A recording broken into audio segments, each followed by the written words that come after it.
Hi, welcome to East Lyme Issues and Answers. Long time no see. My name is Mark Nickerson, First Selectman of East Lyme. Today I have Dave Putnam with us, who will talk in a little bit. We'll talk to Dave Putnam about Parks and Rec and the upcoming beach season and summer season, all the things that we have planned all around town. First, I want to read excerpts from a blog that I'm posting on the East Lyme website about traffic safety in our town. It was a big issue last year. It continues to be a big issue. So I'm going to read some excerpts from that, then go over the town calendar, and we'll talk to Dave for a little bit.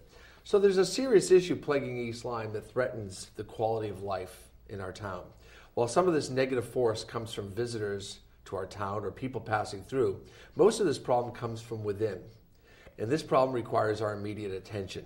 It's speeding on our local roadways, which has become a problem in every neighborhood and on every local road in our town.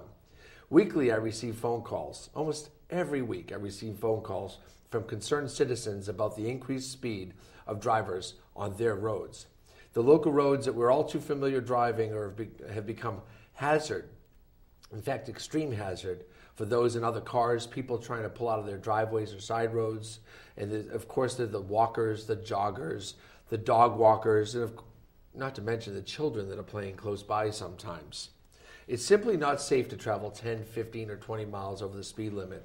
We're in a rush to get to work, to school, other appointments, and of course, with all the other traffic on the road, we're anxious when the road opens up in front of us to blast it even more.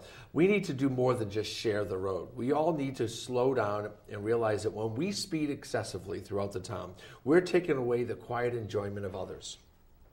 We are disrespecting our friends, neighbors, and fellow East Lyme residents. Not only are we putting other people's lives in danger, but we're stripping our neighborhoods of peace and tranquility. I'm guilty of driving too fast at times. Sometimes I look down at the speedometer and realize I haven't been paying much attention to the speed I'm driving, getting to the next event or someplace else in town. I have extreme guilt when I pass a jogger or a mother pushing a carriage and realize that my speed was improper and irresponsible. Perhaps you felt the same way. We all need to do a better job. I'm pledging to myself, making a commitment to do just the same. I'm asking the police to step up their presence on our local roads, not just the major arteries, but those side roads, Upper Patagonia, East Patagonia, Riverview, Old Black Point Road, Adawan Road, there's Columbus. There's roads all over town where people are cutting through. We need to do a better job of just slowing down.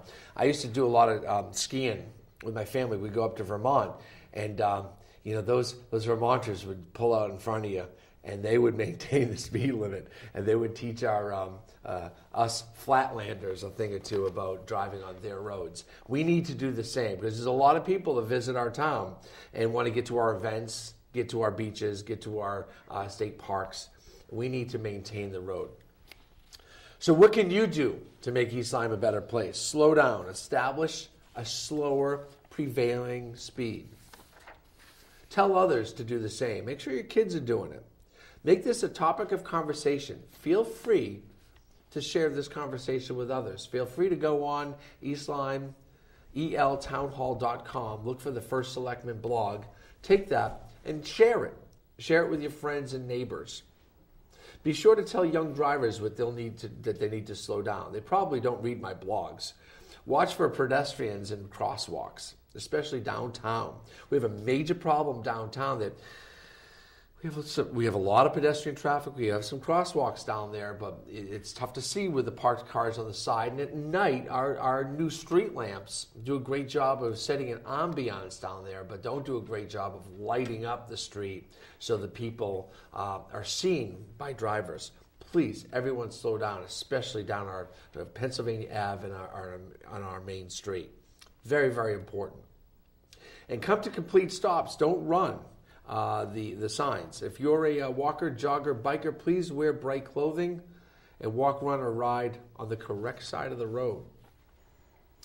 I'm going to be having little signs printed up that people can put in their front yards. Please slow down in our neighborhoods. Please be careful. This is not a throughway. Or please slow down and enjoy our town.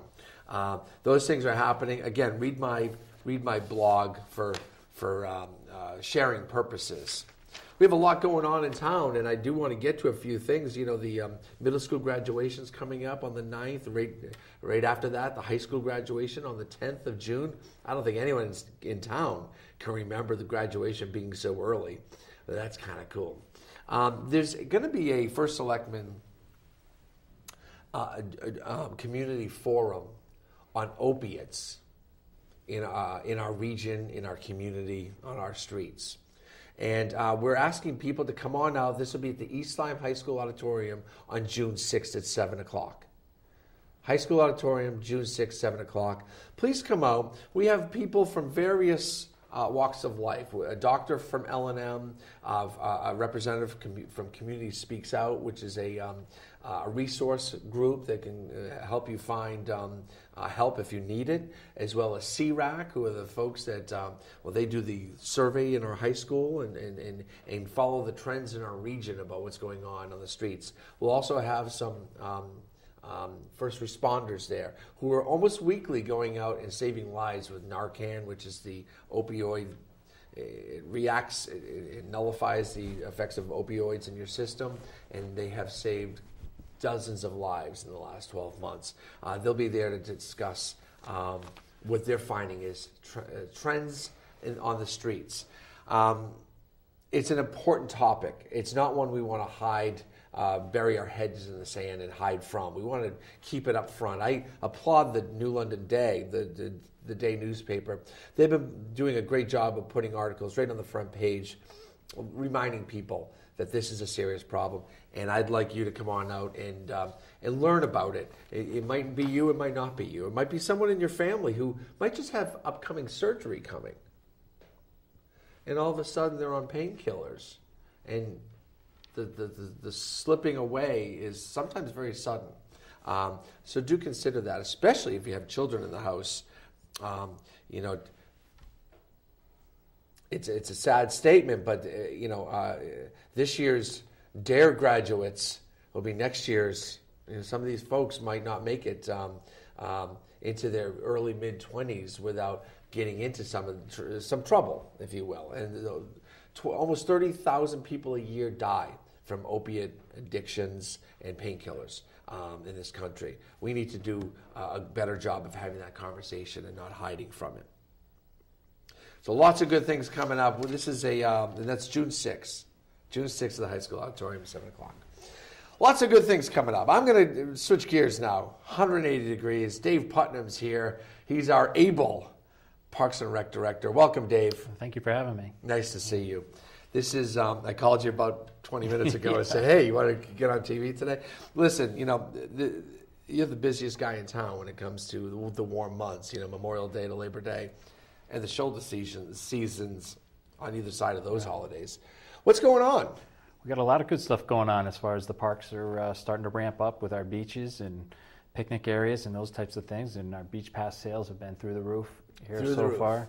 We're at, as of today, which is the 31st of May, we've sold 2,000 seasonal beach passes for people to come and use the beach. And as you know, and people know, last year was a record year for us as far as revenue and number of visitors to our parks. So we're off and running. So this is, let's talk about that. We have 2,000 people already, and really the summer just started. Memorial Day, we finally got our good temperatures in, and people were starting to flock to the beaches.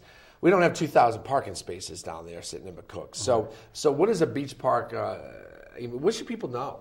People should know if they're going to the beach, especially on nice hot days, get there early. Get there early. Get there early. It's the best thing I can tell you. As you know, parking's limited. Cheney Park with the Nyack Bay Beach is very limited, and hole in the wall as well. It's going to help tremendously this summer having the upper parking lot back at McCook. So that'll help us out tremendously as far as the number of people visiting. So we gained a couple hundred spaces up in Upper McCook's. Right, correct. And what we also have gained is the ability to get people to walk down the boardwalk from Hole in the Wall and find Cheney Park, right. Cheney Beach, what are we calling it, the Nyack Bay Beach, right. Yeah. Which is a huge beach. It's almost the size of Rocky Neck, but we don't have a lot of parking spaces down at the Cheney end. Correct. But people could find their way there from the downtown area. Absolutely. They can use the public parking areas on Hope Street and behind there in Methodist Street and use those and Sure. access our parks. There are, if you're a resident, you can walk in at no fee to any of our beaches and just show your ID.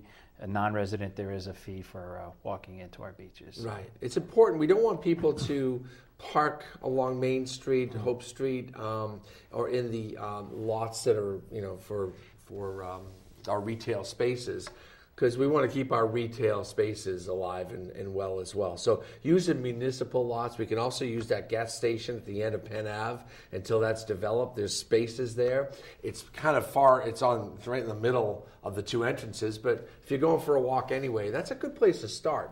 And if you're walking the boardwalk, whether it's a hot summer day or whatever, if you're going to do the loop, park there. Park in the middle, and then maybe walk down Main Street, hit the boardwalk, and then come back along Main Street again. It'll be a nice loop. It's about 2.5 miles or so, just under 2.5 miles, and you're doing your job and being responsible and thoughtful. That's probably the better word, of maybe leaving those parking spaces near the beach entrances for the beach goers and those with families or elderly. So if you're going for the walk anyway, if you're doing the loop anyway, park somewhere in the middle. Better idea, right? Absolutely. So that is a problem. Hot summer day, July 4th. It doesn't even have to be July 4th weekend. But if temperatures are going to be 80, 85 and above, get there early. Absolutely. And July 4th, obviously, is always our biggest weekend. And so I can't stress enough, especially to our residents, get there early, get your parking spot, and it'll be much better for you and enjoy your beach experience. Yeah, July 4th is on a Monday this year, I believe. So don't forget on Saturday and Sunday. So it's a 3-day weekend, but on Saturday and Sunday is also the Art Crafts Fair at the Town Hall grounds, along with the Lobster Fest put on by the Lions Club. They make a ton of money. It all goes back into the community, so I applaud the Lions. They could use some help, too. If you're willing to help out the Lions, you don't have to be a Lion, but if you're willing to help out even just a 4-hour period of time, you'd be doing your share of helping community service back to the town. Give me a call or give me an email at mnickerson at el.com, eltownhall.com, and I will forward that off to the Lions. What else is going on, Dave? We have, on this coming Saturday, we have the Connecticut Trails Day hike at Oswegatchie Hills. We have That's on June 4th. June 4th, correct, this Saturday. And we have some lead hikes there if you're interested in that. On June 10th is our Nyack Bay 10K, which helps fundraise for our Open Center program. On July 16th is our biggest day of the year as far as celebrating Lyme is concerned, and we're looking forward to another great event as far as that is concerned. We have the Nyack Bay Triathlon coming up August 7th. So we're busy with special events. And it just doesn't end, does it? Absolutely. Part of your Parks and Rec is everything from all that programming, the summer camps, the beaches, the boardwalk you're now responsible for, and also part of your the menu is their East Lyme Regional Theater. And they put on a production during the summer. They do. So they're going to put on Hairspray. I believe it's the last weekend in July. July, I think, Yep. So this is our 7th performance, I believe, as far as with the East Lyme Regional Theater. It's a great program that we run, and it's always a good show. They put on a really good performance for a regional theater. There's a lot of great theater groups in town. I know Broadway Kids downtown puts that on. They are a private organization. They put on a great performance as well and productions throughout the year. Also, our senior center has gotten involved. Our senior center is putting productions on. It's the East Lyme Players. They're performing this weekend, June 3rd and June 4th. Is that going to be at the community center? Oh, you don't know. I believe it is. Yes, it's a community center. The big room at the community center, they put out the folding chairs. I think Friday night is a night performance and Saturday afternoon. The Odd Couple, the female version, is put on by the East Lyme Players. And that'll be a hoot. It's all local seniors getting together. And I think they read from the script, but they act it out. It should be good. And also this weekend, busy weekend, every weekend in Niantic and East Lyme, the Bright Music Festival, which, do you know anything about it? I do. I do know a little bit. It's for mental health causes, for those kids, teenagers through college, kids that might be struggling a little bit with with some things, and so it's just kind of a fundraiser for them to be able to bring awareness and also raise some funds for the I think it's the Porco Foundation and the Brian T. Daigle Memorial Foundation. Right. I know they've combined to do this music festival, so it should be I know it's on Sunday, and they'll have a good event. It's Sunday. Donations will be suggested. Yeah. Up at McCook's, they put 5 bands on last year. I saw 2 or 3 of them. They were great. I believe those bands donate their time, and it is for a great cause: suicide prevention and awareness, and other mental health issues that, especially in the younger folks in our community, in our region. So do come out for that. And also, historic houses are having a get together at the Smith Harris House this Sunday, June 5th at 2 p.m.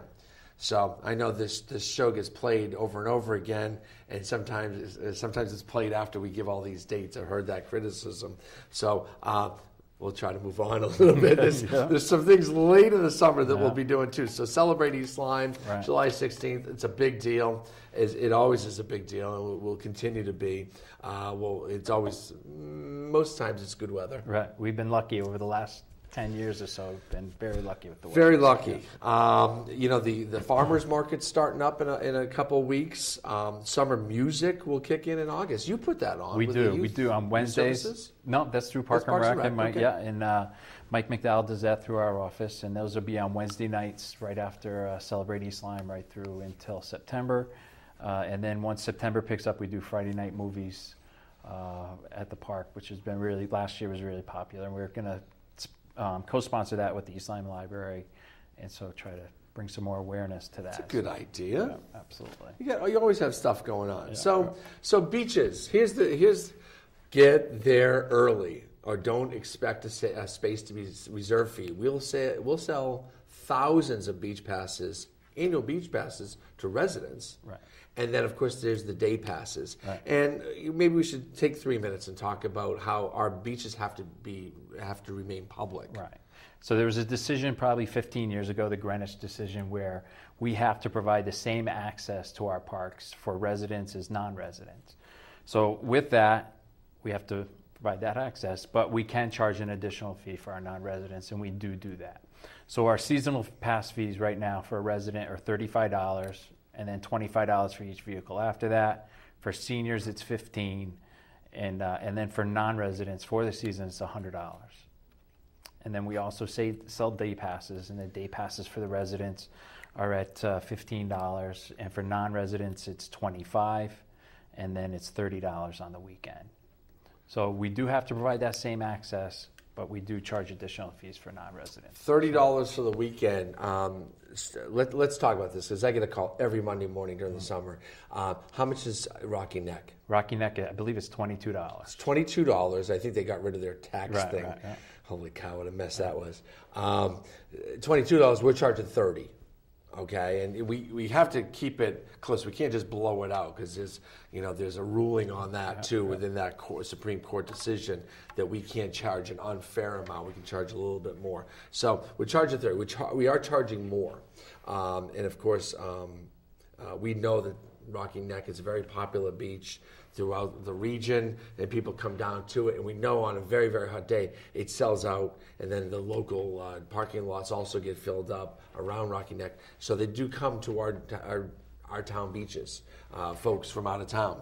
And that's not a bad thing if you're in retail, if you're into tourism and all that. Even day trippers, they got to stop, and they might buy a trinket or two. But we need to find that patience and that balance. Folks, just get there early. Put out your chairs, put out your blanket, go for a sandwich down at Giuliano's or across the street, and then head over with your iced coffee and get to the beach and enjoy your day. And for the most part, especially during the weekdays, you can find generally a parking space for the most part. But we have very popular beaches, and we're a very popular town, and that boardwalk has gotten a lot of attention throughout New England. So people are coming down to check out our town. Our main street is as popular as it may ever have been, and our beaches and our access to the water are front and center So, and not to mention great folks like the Black Hawk Fishing that bring people in because we have access to deep sea fishing out there. What else? Anything else we should talk about? Yeah, absolutely. We got a partnership with East Lyme Public Trust Foundation, the Nyack Rotary Club, and the Nyack Lions Club for a new band shell that's going to go at McCook Point Park. We're hoping to start construction on that this fall and have it completed this fall. And it's something, as far as a partnership with these organizations, it's really been a win-win for everybody. So the design's been approved and the location's been approved by the Park and Rec Commission, and we're going to be off and running with that in September, hopefully. So it's the East Lyme Public Trust is a great partner with the town. They've done great things and donate so much back to the town, as do the Rotarians and the Lions. So these three groups together have pulled together 75-80% of the funding for this band shell. So kudos, applause to you folks, this group. Our town is going to be contributing $10,000 or $15,000. It's in the budget. It's a $69 million budget that was approved, and $15,000 of it, a very small amount, is going to a recreational source. I envision not only just local bands playing, but it could be the Coast Guard or the Navy band that comes up. It could be Shakespeare in the Park. We could have regional theater or private groups take that stage over, and the band shell is going to be facing back into McCook's park. There's a natural amphitheater that comes down.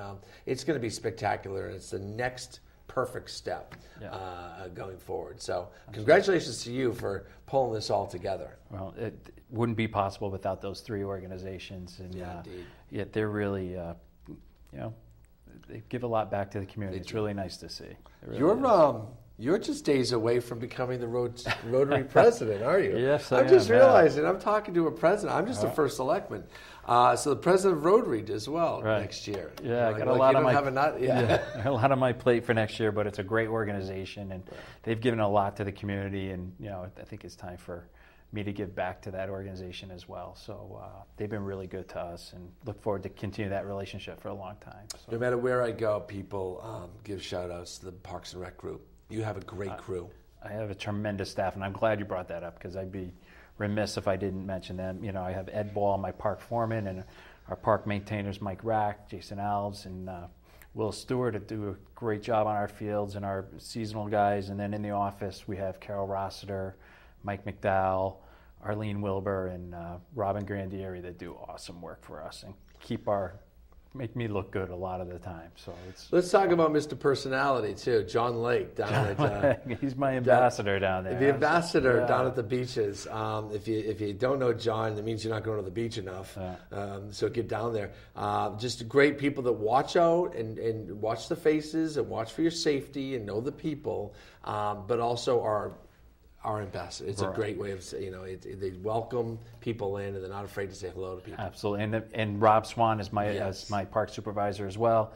If you have any problems down at the beaches, those two, if they can't handle it, then no one's going to be able to handle it for you. They do a great job and make things really run smooth down at the beaches. You got to listen. This is the summer of the Niantic Boardwalk. Niantic Boardwalk Summer 2016.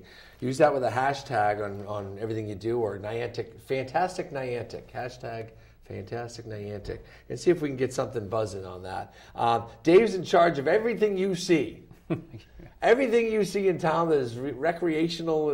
We didn't even talk about the award-winning Bridebrook Field. We just got another award. We did for the second year. We got a couple minutes. Let's talk about it. Yeah, for the second time in the last 4 years, we had a Field of Excellence award from Pioneer Athletics. It's something that is a national award, and there's only two in Connecticut that were awarded that this past year, and we were one of those, our softball field at Peretz Park at Bridebrook. And that's another example of our crew really taking great pride in our fields and what we do is on an everyday basis. It's nice for them to be rewarded with that. I got to go down there and watch you get the banner, the plaque, the award, the pizza party for your crew.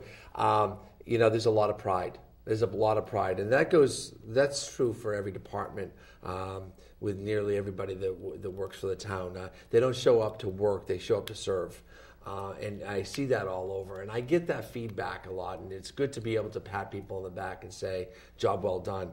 and to be appreciated. So if you see a public servant, an employee, a director in our town, pat them on the back. Tell them, thank you, because with them we have the best town in the whole wide world. And without them, things wouldn't get done, and we wouldn't have fields of excellence. We wouldn't have a boardwalk that's clean and beaches that are raked and trails that are marked in Oswegatchie, et cetera, et cetera. My name is Mark Nickerson. I'm the first selectman of East Lyme. My guest was Dave Putnam, the director of Parks and Rec.